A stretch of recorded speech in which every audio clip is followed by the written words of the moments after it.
This episode of Android Q&A is brought to you by Domain.com. Recent leaks are suggesting that the upcoming Huawei Nexus device will be powered by a Snapdragon 820 processor.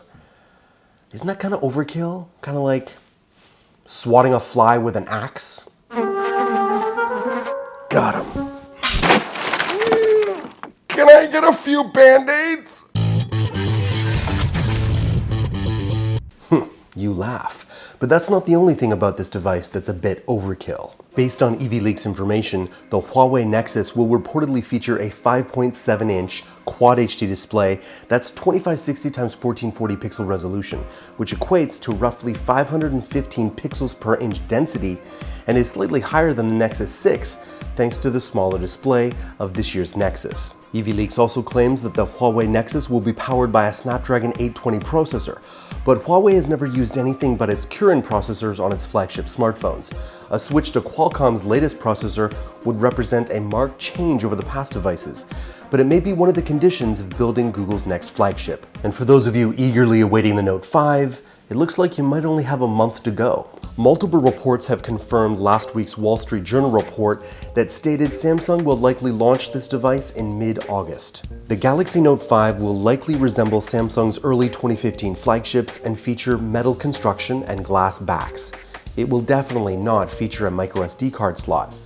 The phablet is also expected to feature a very thin bezel like the Galaxy A8. Speaking about that Galaxy A8, it's official. The Galaxy A8 features a 5.7-inch Full HD Super AMOLED display, a 64-bit octa-core Snapdragon 615 processor backed by 2GB of RAM, 16GB of onboard storage, and a microSD expansion slot, up to 128GB.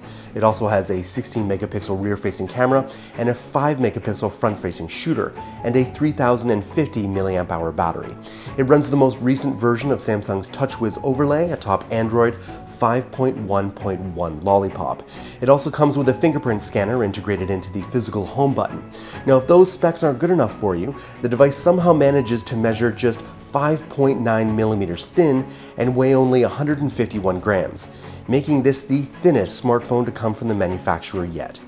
Here's the problem though, line extension. I'm sure Samsung is well aware of what line extension is, but for the rest of you, line extension is when you have a product in a category that's doing well, so you make more products in that category.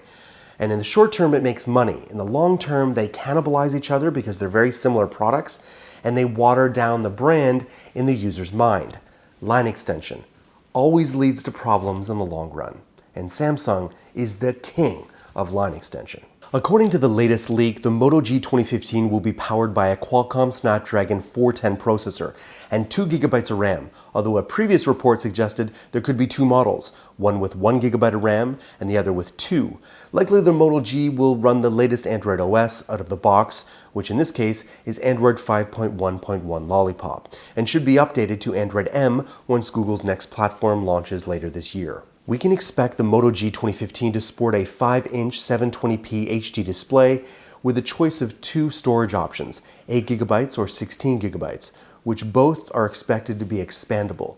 On the back, the Moto G is expected to sport a 13-megapixel rear camera and a 5-megapixel front-facing snapper, and the handset will be powered by a removable 2,470 mAh battery. Now, if this phone is $150 to $200, could be good. If it's much more, eesh. Motorola has just sent out a rather coy invite to the press, inviting us to a New York City and London event on July 28th. Now, the invite promises that our, quote, relationship status is about to change. It doesn't reveal any details, but it is likely all about the Moto G. I really wish I could find the guy who came up with the very best Android-related domain name. It was Star Wars inspired, because every true Star Wars fan is an Android fan. He came up with thedroidyou'relooking.com. Brilliant. Why? Because no domain name extension tells your story with the same level of trust as a .com or .net domain name. .com and .net domain name extensions inject credibility into your online presence. And who doesn't want more credibility?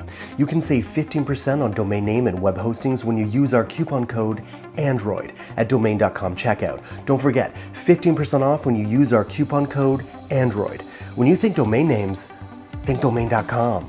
Thanks for watching Android Army. My name's Jace. Love to connect with you right here on Google Plus or Twitter and in the comments below. Now on Wednesday's show, it's gonna be the whole Ask Me Anything, right? So you ask in the comments or on Twitter any question you wanna ask me, and I will answer the best among them on Wednesday's show. That's basically the show. Once a year, we're kind of doing these host bio things, so all hosts are supposed to have it done this July. So ask your questions. I've already got a number of them. I've chosen a couple, but give me some more. I'm gonna shoot probably tomorrow evening, so get your questions in there. Don't forget about my brothers in Android who are working super hard to be your source for all things Android.